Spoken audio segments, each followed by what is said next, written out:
ترمذی شریف جلد ثانی باب الفتن صفحہ نمبر 44 کی حدیث سنو. عن علی بن ابی طالب رضی اللہ تعالی عنہ قال قال رسول اللہ صلی اللہ تعالی علیہ وسلم اذا فالت امتی 15 خصلة حل بها البلاء قیل وما هي یا رسول اللہ فقال اذا كان المغنم دبرا فالامانة مغنما والزکاة مغرما وآتى الرجل زوجته وآتى أمه وبر صديقه وجفى أباه وارتفعت الأصوات في المساجد وكان زعيم القوم أرسلهم وأكرم الرجل عن خوف الشر وشربت الخمور ولبس الحرير واتخذت القينات والمعازف ولعن آخر هذه الأمة أولها. زور سے بول دو سبحان اللہ. بہت شاندار حدیث. آپ لوگ بھی ہمارے علماء بھی بالکل میری طرف متوجہ ہو. کم سے کم حوصلہ تو بڑھے کہ مولانا آپ کے سامنے اگر یہ کمزور ہو لیکن آپ اگر تگڑے ہو تو مولانا آپ کے سامنے بولے گا. اجازت ہے کہ نہیں؟ زور سے بولو اجازت ہے.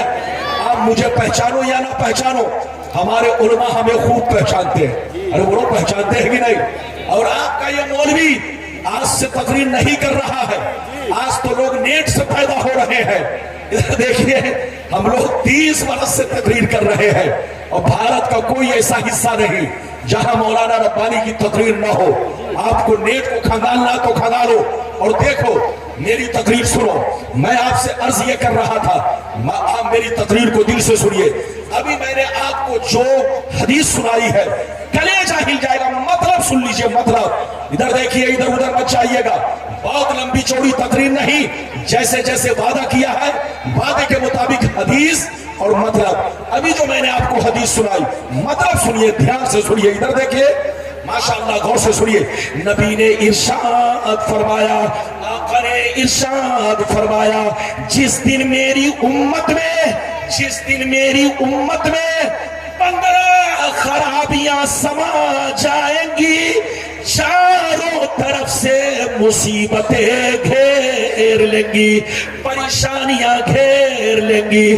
مسلمان پریشان رہے گا, مسلمان برباد ہوگا, مسلمان ذلیل ہوگا, مسلمان بلاؤں میں گھر جائے گا, مسلمان مصیبت میں گھر جائے گا. جب تک کہ توبہ نہ کر لے, جب تک کہ اللہ سے معافی نہ مانگ لے رہائی کی کوئی صورت نہیں ہے. صحابہ نے عرض کیا یا رسول اللہ وہ 15 خرابیاں کیا ہے؟ کیا پوچھا؟ زور سے بولو. وہ 15 خرابیاں کیا ہے؟ تو نبی نے سب کا نام لیا. دھیان سے سننا. نبی نے ارشاد فرمایا اذا كان المغنم دبلا والامانۃ مغنما والزکاۃ مغرما الى آخر الحدیث. پیغمبر نے فرمایا جب لوگ مال غنیمت کو اپنا مال سمجھنے لگے, کسی کی امانت کو امانت نہ سمجھے, امانت میں خیانت کرنے لگے, زکات دینے کو تاوان سمجھنے لگے, لوگ بیوی کی بات مانے, ماں کو ناراض رکھے, دوست سے محبت کرے, باپ پر ظلم کرے, مسجد میں لڑائی کرے, گنڈوں کی تعظیم کرے, گنڈوں کا احترام کرے, چور بےایمانوں کو, ذلیل لوگوں کو محلے کا سردار بنا لے, اپنا سردار بنا لے, شراب نوشی عام ہو جائے, زناکاری عام ہو جائے, ریشمی کپڑے عام ہو جائیں, گانے بجانے کا سامان لوگ گھروں میں بھر ڈالے, لوگ سڑکوں پر لونڈیوں سے ناچ کروائے, لونڈیوں سے ڈانس کروائے. دنیا سے جو اچھے لوگ گزر گئے لوگ ان کو گالیاں دے, لوگ ان کو برا بھلا کہے. جس دن یہ 15 خرابیاں میری امت میں سما جائے گی چاروں طرف سے مصیبتیں گھیر لیں گی. سبحان اللہ نہیں معاذ اللہ. ہاتھ اٹھا کر بولو معاذ اللہ. ہاتھ اٹھا کر بولو اور زور سے بولو بیٹا، زور سے بولو، معاذ اللہ، غلط بات سن کر کے سبحان اللہ نہیں، معاذ اللہ، اچھی بات سن کر کیا کہنا چاہیے؟ زور سے بولو سبحان اللہ، اور غلط بات سن کر کیا کہنا چاہیے؟ زور سے بولو معاذ اللہ۔ اچھا یہ بتاؤ نبی نے کتنی خرابیوں کا ذکر کیا؟ زور سے بولو، بولو کیا فرمایا؟ کہ جس دن مسلمانوں میں کتنی خرابیاں، 15، مسلمان برباد ہو جائے گا، مسلمان ذلیل ہوگا، مسلمان چاروں طرف سے مصیبت میں گر جائے گا۔ آج دیکھ رہے ہو، نیوز دیکھتے ہو، اخبار پڑھتے ہو، آپ دیکھو تو آپ کو ہر اخبار میں ملے گا، ادھر دیکھیے، ہنسنے کی بات نہیں، رونے کی بات ہے، ادھر دیکھو، آپ نیوز سنو، جیسے بٹن کھولو گے آپ کو خبر ملے گی، فلسطین میں مسلمان پریشان، ایران میں مسلمان پریشان، افغان میں مسلمان پریشان، پاکستان میں مسلمان پریشان، ہر جگہ مسلمان پریشان۔ آخر مسلمان ہو کر پریشان کیوں ہے؟ ارے بولو، مسلمان کہیں پریشان ہوتا ہے؟ قسم خدا، ادھر دیکھو، لوگوں نے مسلمان کا مطلب اور مفہوم غلط سمجھ رکھا ہے۔ لوگ سمجھتے مسلمان اس کو کہتے ہیں جس کا نام عبداللہ ہے، جس کا نام عبدالستار ہے، جس کا نام سہیل ہے، بس نام مسلمان کا ہونا چاہیے، چاہے وہ شراب پیے، چاہے وہ جوا کھیلے، چاہے وہ سٹا کھیلے، چاہے وہ ناچ گانے کی تماشے کی محفل سجائے، بس نام مسلم ہے تو وہ مسلمان ہے۔ یہی آپ کا دھوکہ ہے، مسلمان اس کا نام نہیں ہے۔ سنو، کان کھول کر سن لو، مسلمان کس کو کہتے ہیں؟ مسلمان اس کو کہتے ہیں جس کی ظاہری زندگی اسلام کے مطابق ہو۔ زور سے بولو، جس کی ظاہری زندگی اسلام کے مطابق ہو۔ مسلمان اس کو کہتے ہیں جس کا چہرہ اسلام کے مطابق ہو، جس کی ٹوپی اسلام کے مطابق ہو، جس کا کپڑا اسلام کے مطابق ہو، جس کی وثاقت اسلام کے مطابق ہو۔ مسلمان اس کو کہتے ہیں جو شراب کی بھٹیوں سے دور رہتا ہو۔ مسلمان اس کو کہتے ہیں جو ناچ گانے سے دور رہتا ہو۔ مسلمان اس کو کہتے ہیں جو 5 وقت نماز کا پابند ہو۔ مسلمان اس کو کہتے ہیں جو روزے کا پابند ہو۔ مسلمان اس کو کہتے ہیں جو اپنے لیے پسند کرے وہ پڑوسیوں کے لیے پسند کرے۔ مسلمان اس کو کہتے ہیں جو تمام دین والوں سے محبت کرے، دین والوں کی عزت کرے۔ مسلمان اس کو کہتے ہیں کہ دور سے دیکھنے والا دیکھ کر پہچان لے کہ نبی کا غلام جا رہا ہے، غوث اعظم کا دیوانہ جا رہا ہے، غوث اعظم کا مستانہ جا رہا ہے۔ اس کا نام مری، بولو اس کا نام مسلمان ہے۔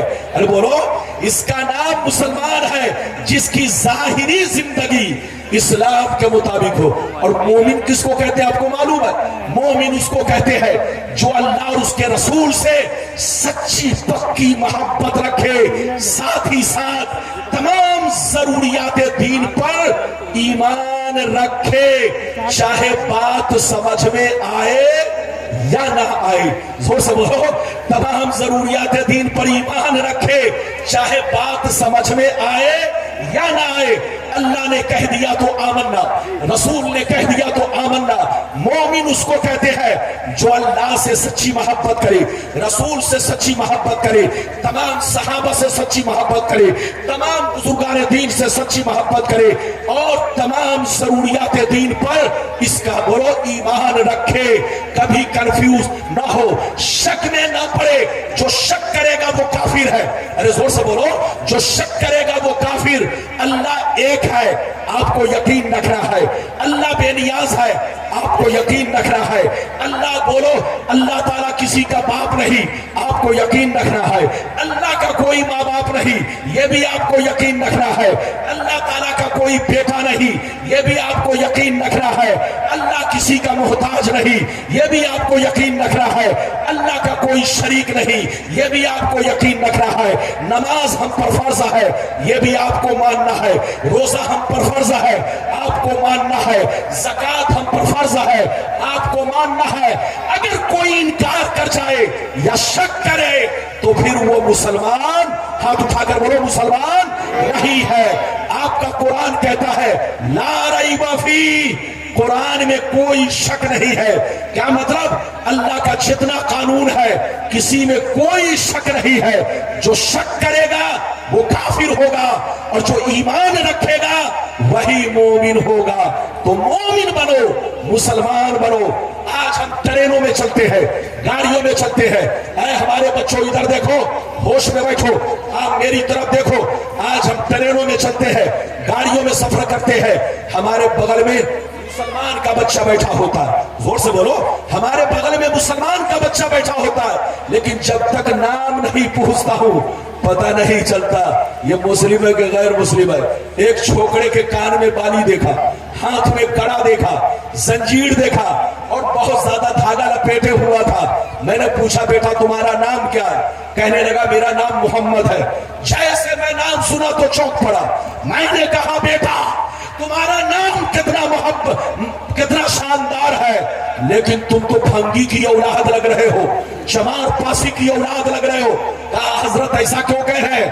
ہم نے کہا مسلمان کا بچہ ہجڑے کی طرح کان میں بالی نہیں پہنتا، مسلمان کا بچہ بھنگی چمار کی طرح ہاتھ میں کڑا نہیں پہنتا، مسلمان کا بچہ کافروں کی طرح ہاتھ میں دھاگا نہیں باندھتا. اس نے کہا حضرت یہ اجمیر کا دھاگا ہے. میں نے کہا بے پگلا، یہ اجمیر کا دھاگا ہو یا مدینے کا دھاگا ہو، تم گلے میں تعویذ تو بنا سکتے ہو، تبرک کے طور پر گھر میں تو رکھ سکتے ہو، لیکن ہاتھ میں باندھنا ناجائز ہے، کیونکہ یہ کافروں کا طریقہ ہے. زور سے بولو، یہ کافروں کا طریقہ ہے. اور من تشبہ بقوم فہو منہم، جو کسی قوم سے تشبہ اختیار کرے وہ بھی انہی میں سے ہے. اس لیے مسلمان بنو اور اپنی مسلمانیت کو بدنام مت کرو. سنی بن کر رہو، مسلک اعلی حضرت کے جھنڈے کے نیچے رہو اور سچے پکے مسلمان بنو. اجازت ہے تو ایک آیت سناؤں، سنیے، بچے کو بیٹھائیے. آپ کا قرآن کہتا ہے وَأَنْتُمُ الْأَعْلَوْنَ إِن كُنتُم مُؤْمِنِينَ، دنیا میں تم ہی بلند رہو گے، عزت والے رہو گے، مرتبے والے رہو گے، یہ کرسی تم ہی کو ملے گی. شرط یہ ہے کہ تم پکے ایمان والے بن کے رہو. پختہ ایمان تمہارا اگر رہے گا تو کرسی تمہاری ہے، عزت تمہاری ہے، مرتبہ تمہارے لیے ہے. لیکن اگر تم نے اپنے ایمان کو بگاڑا تو پھر تم ذلیل ہو جاؤ گے، رسوا ہو جاؤ گے. آج بھی مسلمان اگر چاہتا ہے کہ ہم کو عزت ملے تو اپنا ایمان صحیح رکھے، عقیدہ صحیح رکھے. دنیا کی کوئی طاقت نہیں جو آپ کا کچھ بگاڑ سکے. یہ بات چلی ہے تو میں آپ سے عرض کر رہا ہوں، مسلمان بن کر رہیے، عزت کے ساتھ رہیے. آپ اجازت دیجئے تو میں آپ کو تیسری حدیث سناتا ہوں. بچے کو پکڑ کے بیٹھائیے. اجازت ہے؟ یہ بتاؤ کہ میری تقریر بوجھ تو نہیں لگ رہی ہے؟ بولو بوجھ تو نہیں معلوم ہو رہی ہے؟ اگر بوجھ معلوم ہو رہی ہے تو ختم کر دو. بولیے بوجھ تو نہیں معلوم ہو رہی ہے؟ بوجھ اگر معلوم ہو رہی ہے تو تقریر ختم کر دوں. بوجھ تو نہیں معلوم ہو رہی ہے؟ زبردستی نہیں. ادھر دیکھیے، شاعر لوگ آتے جاتے ہیں، نقیب لوگ آتے جاتے ہیں. چونکہ وہ بیچارے بہت ٹائم آپ کو دیتے ہیں تو ان کو بھی تو پیشاب کی ضرورت ہے، استنجا کی ضرورت ہے. اور کبھی کبھی ایسا بھی ہوتا ہے شاعر لوگ 3 بار کھانا کھاتے ہیں. ایک مرتبہ جب آتے ہیں تب، دوسری مرتبہ اسٹیج پر آتے ہیں تب، اور تیسری مرتبہ پڑھ لیتے ہیں تب. اب آپ بتائیے تو کچھ لوگ 3 بار کھاتے ہیں، تو جن کو 3 بار کھانا ہے وہ 3 بار جائیں گے، اور جن کو 1 مرتبہ کھانا ہے وہ 1 مرتبہ جائیں گے. تو بالکل آپ ادب سے بیٹھیے. اجازت دیجئے تو بہت شاندار ایک حدیث سناؤ. اجازت ہے؟ لیکن ایسے نہیں سناؤں گا، لگتا ہے آپ لوگ تھک گئے. ارے بولو تھکے تو نہیں ہے؟ زور سے بولو تھکے تو نہیں ہے؟ لیکن ایسے نہیں، ہاتھ اٹھا کر بولو سبحان اللہ، اور زور سے بولو سبحان اللہ. کورونا کے بعد، ارے بولو، 3 سال کے بعد میں آیا ہوں. بیٹھیے جناب سیف صاحب، جا رہا ہے اللہ. ادھر دیکھیے سیف صاحب کو ابھی سننا آپ کو.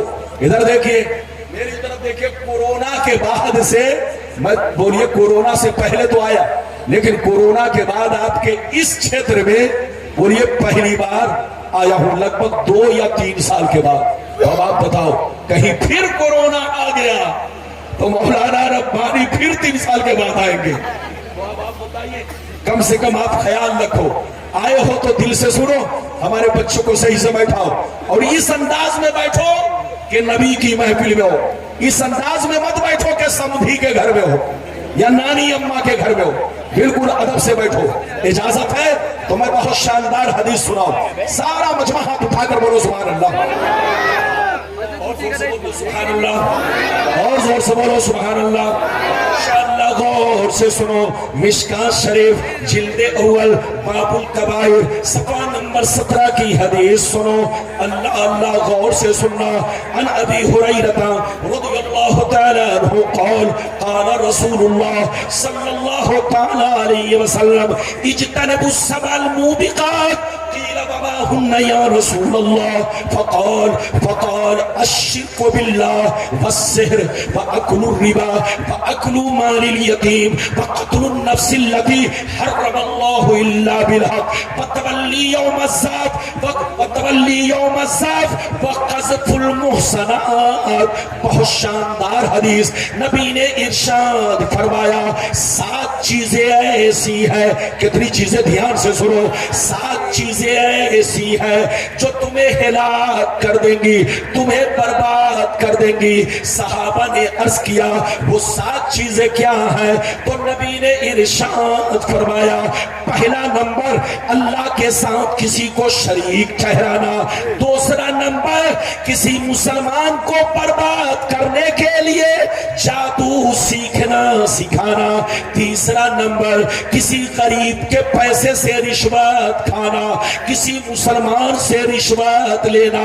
چوتھا نمبر غریبوں کی زمین پر اس کے پیسے پر ناجائز قبضہ کرنا, ان کے مال کو چھین کر کھانا. پانچواں نمبر کسی مسلمان کا ناحق خون بہانا. چھٹواں نمبر دین کی بات آ جائے تو پیٹھ دکھا کر بھاگنا.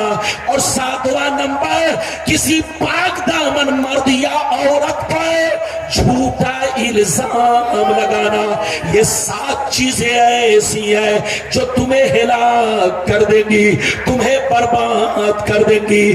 اس لیے شرک سے توبہ کرو, رشوت سے توبہ کرو, جادو سے توبہ کرو, قتل و غارت سے توبہ کرو. اور ادھر دیکھو نبی فرماتے ہیں کسی پر الزام لگانے سے توبہ کرو, اللہ کی بارگاہ میں معافی مانگو. یہ 7 چیزیں ایسی ہیں جو تمہیں ہلاک کر دیں گی. اجازت ہے؟ زور سے بولو اجازت ہے؟ آپ لوگ ابھی بیٹھ کر سنیے. مولانا ربانی آپ کا بول رہا, اگر آپ نے دل سے نہیں سنا, آج کل لوگ قصے کہانی والی تقریر پر زیادہ دھیان دیتے ہیں. ارے بولو. اور ہم جیسا مولوی, بچے کو بیٹھاؤ, ہم جیسے مولوی خون پسینہ بہا کر بولے. تقریر کی کمی نہیں, موضوع کی کمی نہیں. جس موضوع پر کہتے اسی موضوع پر تقریر ہوتی. لیکن میرا مقصد یہ ہوتا ہے کہ عوام کچھ لے کر جائے, عوام کو کچھ ملے. ابھی میں نے آپ کو کئی حدیث سنائی, زور سے بولو. 3. ادھر دیکھیے, آپ میری طرف دیکھیے. آج کا مسلمان یہ سوچتا ہے ارے چلو جو کرنا ہے کر لو, کیا ہوگا, ہمارا کیا بگڑے گا. ارے بولو, لوگ کہتے ہیں کہ نہیں, ان کے دل میں یہ ہے. آج جوان ڈانس کرتا, ناچ کرتا ہے, بولو گانے سنتا ہے, نماز نہیں پڑھتا, اس کے دل میں یہ آتا ہے موج مستی کرو, ہمارا کون کیا کر لے گا. ارے بولو آج کے دور میں یہ لوگوں کا مزاج ہو گیا ہے. لیکن میرے بچوں, اللہ کا خوف, ادھر دیکھو, اللہ کے خوف سے بے خوف مت رہنا. زور سے بولو, اللہ کے خوف سے بے خوف مت رہنا. جو اللہ تعالیٰ کے خوف سے بے خوف ہوا, یا تو وہ مرنے سے پہلے گمراہ ہو کر مرے گا, یا تو وہ کافر کی موت مرے گا. زور سے بولو, جو اللہ کے خوف سے بے خوف ہوا, یا تو وہ مرنے سے پہلے گمراہ ہو کر مرے گا, یا تو وہ کافر کی موت مرے گا. تم چاہتے ہو کہ ہمارا خاتمہ بالخیر ہو, ایمان پر موت ہو, تو ہر وقت اللہ کا خوف رکھو, اللہ سے ڈرو, نماز کی پابندی کرو, شرک سے توبہ کرو, جادو سفلی سے توبہ کرو, مسلمان کے بارے میں غلط الزام مت لگاؤ جب تک ثبوت شرعی موجود نہ ہو. ارے بولو اجازت ہے؟ میری طرف دیکھیے. آپ لوگ کیا سمجھتے ہیں؟ ادھر دیکھیے, ادھر دیکھیے. اللہ تعالیٰ بڑا مہربان ہے, اللہ بڑا رحیم و کریم ہے. اپنے کسی بندے کو اس کی غلطی پر فوراً سزا نہیں دیتا.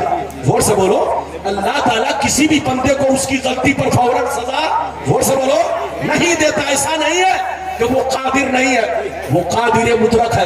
وہ چاہے تو آسمان توڑ کر گرا دے, وہ چاہے تو زلزلہ پیدا کر دے, وہ چاہے تو جو چاہے آپ پر عذاب مسلط کر دے, لیکن وہ بڑا رحیم و کریم ہے. کسی بھی مجرم کو, کسی بھی پاپی کو فوراً سزا نہیں دیتا. اس کو بولو سدھرنے کا موقع دیتا ہے. غور سے بولو, اس کو توبہ کرنے کا موقع دیتا ہے. بولو اللہ تعالیٰ جب کسی کو سزا دینا چاہتا ہے تو اس کو میزائل کی ضرورت نہیں پڑتی, اس کو بم کی ضرورت نہیں پڑتی, اس کو بولو توپ کی ضرورت نہیں پڑتی, کسی بارود کی ضرورت نہیں پڑتی. ادھر دیکھو, آسمان سے لے کر زمین تک ہر چیز اللہ کی فوج ہے. ہاتھ اٹھا کر بولو, آسمان سے لے کر زمین تک جتنی چیزیں ہیں, زور سے بولو, یہ ساری مخلوق اللہ کی کیا ہے؟ زور سے بولو, فوج ہے, فوج. اللہ تعالیٰ جب کسی کو ہلاک کرنا چاہتا ہے تو اپنی کسی بھی فوج کو بھیج کر کے اسے ہلاک کر دیتا ہے. اللہ تعالیٰ جب کسی کو ہلاک کرنا چاہتا ہے تو ایک چھوٹا سا ڈینگو مچھر بھیج دیتا ہے جو ہلاک کر دیتا ہے. تو اللہ تعالیٰ بڑا رحیم و کریم ہے, وہ جلدی کسی کو سزا نہیں دیتا. اور اگر سزا دیتا ہے تو اس کو میزائل کی ضرورت نہیں ہے, بم بارود کی ضرورت نہیں ہے. آسمان سے لے کر زمین تک ہر چیز اللہ کی فوج ہے. اللہ جسے چاہے بولو حکم دے اور وہ آپ پر سزا بن کر مسلط ہو جائے. چاہے وہ ڈینگو مچھر کو بھیج دے, چاہے آپ کے گھر میں بچھو کو بھیج دے, چاہے آپ کے گھر میں سانپ کو بھیج دے, چاہے کورونا جیسی بیماری کو بھیج دے. غور سے بولو, چاہے کسی کافر کو آپ پر مسلط کر دے, یہ اللہ کے اختیار میں ہے.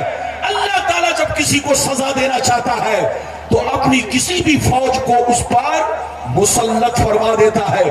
اجازت دیجئے تو ایک بڑا بہت اچھا واقعہ سنانا چاہتا ہوں. اجازت ہے؟ پھر حدیث سناؤں گا, لیکن آگے پیچھے والے یہ بتاؤ کہ میری زبان سمجھ میں آ رہی ہے کہ نہیں؟ بہت فاسٹ تو نہیں بول رہا ہوں, زور سے بولو, بہت اسپیڈ میں تو نہیں بول رہا ہوں. اگر کہہ دو تو اور تھوڑا ٹھہر ٹھہر کر بولوں. اجازت ہے تو سارا مجمع ہاتھ اٹھا کر بولو سبحان اللہ. ہاتھ اٹھاؤ, زور سے بولو سبحان اللہ. ہاتھ نیچے کرو, ادھر دیکھو. اور شاندار واقعہ سنیے. سیدنا فاروق اعظم کے دربار میں ایک چور کو پکڑ کے لایا گیا. کس کو پکڑ کے لایا گیا؟ زور سے بولو, زور سے بولو. ایک چور کو فاروق اعظم کے دربار میں, غور سے سنیے, پکڑ کے لایا گیا. ثبوت شرعی کے بعد, غور سے سنیے, ثبوت شرعی کے بعد فاروق اعظم نے فرمایا اس کا ہاتھ کاٹو. کیا فرمایا؟ جلدی بولو. فاروق اعظم نے فرمایا اس کا ہاتھ کاٹو. اسلام نے چور کی سزا کیا ہے؟ جلدی بولو. ہاتھ کاٹنا. پہلی چوری ہو تو بولو یہ دائیں ہاتھ. ادھر دیکھیے, پھر اس کے بعد اسلام کا قانون ہے, پھر بائیں ہاتھ, پھر دایاں پاؤں. ایسے میری طرف دیکھیے. کہنے کا مطلب یہ ہے, غور سے سنیے, جیسے چور کو پکڑ کے لایا گیا فاروق اعظم نے فرمایا اس کا ہاتھ کاٹو. سنیے, اس کا ہاتھ کاٹو. تو فاروق اعظم نے, ادھر دیکھیں, چور نے کہا حضور میں نے پہلی مرتبہ چوری کی ہے, میری غلطی کو معاف کر دیا جائے, میں معافی مانگتا ہوں, آج سے وعدہ کرتا ہوں کہ آج کے بعد سے میں کبھی بھی چوری نہیں کروں گا. تو فاروق اعظم نے کیا کہا جانتے ہیں؟ فاروق اعظم نے فرمایا اے چور, تو جھوٹا ہے, مکار ہے, ڈھونگی ہے, تو نے پہلی مرتبہ چوری نہیں کی ہے. اللہ بڑا رحیم و کریم ہے, اپنے کسی بھی بندے کو پہلی بار جب وہ گناہ کرتا ہے تو اس کی گرفتاری نہیں کرتا, اس کو سدھرنے کا موقع دیتا, اس کو توبہ کرنے کا موقع دیتا, اس کو ہوش میں آنے کا موقع دیتا. اللہ بڑا مہربان ہے, کسی بھی بندے کو فوراً سزا نہیں دیتا, کسی بھی پاپی کو فوراً سزا نہیں دیتا, کسی بھی مجرم کو فوراً سزا نہیں دیتا, اس کو توبہ کرنے کا موقع دیتا ہے, ہوش میں آنے کا موقع دیتا ہے. لیکن جب ہوش میں نہیں آتا, گناہ پہ گناہ کرتا ہے, تب اللہ تعالیٰ اپنی رسی کو کھینچتا ہے. ان بطش ربک لشدید, پھر اللہ کی گرفت اتنی سخت ہوتی ہے کہ دنیا کی کوئی طاقت اسے بچا نہیں سکتی. اے چور، تو نے پہلی مرتبہ چوری نہیں کی ہے، سینکڑوں بار چوری کی ہے، تب تجھ کو میرے دربار میں سزا کے لیے پیش کیا گیا ہے. چور نے کہا ہاں حضور، مجھ سے غلطی ہو گئی، میں توبہ کرتا ہوں، میں نے سینکڑوں بار چوری کی، آج تک پکڑا نہیں گیا، آج پہلی مرتبہ پکڑا گیا ہوں. فاروق اعظم نے فرمایا کہ جب تمہارا گناہ سر کے اوپر چلا گیا، اللہ نے اپنی گرفت کو سخت بنا دی اور تمہیں پیش کر دیا گیا جلاد کے پاس تاکہ تمہیں سزا دی جائے. تو یاد رکھو، کوئی یہ نہ سوچے کہ آج ہم ڈانس کر رہے ہیں میرا کچھ نہیں ہو رہا، ناچ کر رہے ہیں کچھ نہیں ہو رہا، مرڈر کر رہے ہیں کچھ نہیں ہو رہا، چوری کر رہے ہیں کچھ نہیں ہو رہا، رشوت کھا رہے ہیں کچھ نہیں ہو رہا. اگر پگلا تم کو ہوش نہیں ہے، کان کھول کر سن لے، جب کسی کا گناہ سر سے اوپر بھاگتا ہے تو پھر دنیا کی کوئی طاقت اسے بچا نہیں سکتی. ادھر دیکھیے، توبہ کرو، ہوش میں رہو، اللہ کا خوف پیدا کرو. یہ سب باتیں چلی تو میں نے کہہ دیا ہے، جہاں رہو مومن بن کر رہو، مسلمان بن کر رہو، بزرگوں کے سچے پکے غلام بن کر رہو.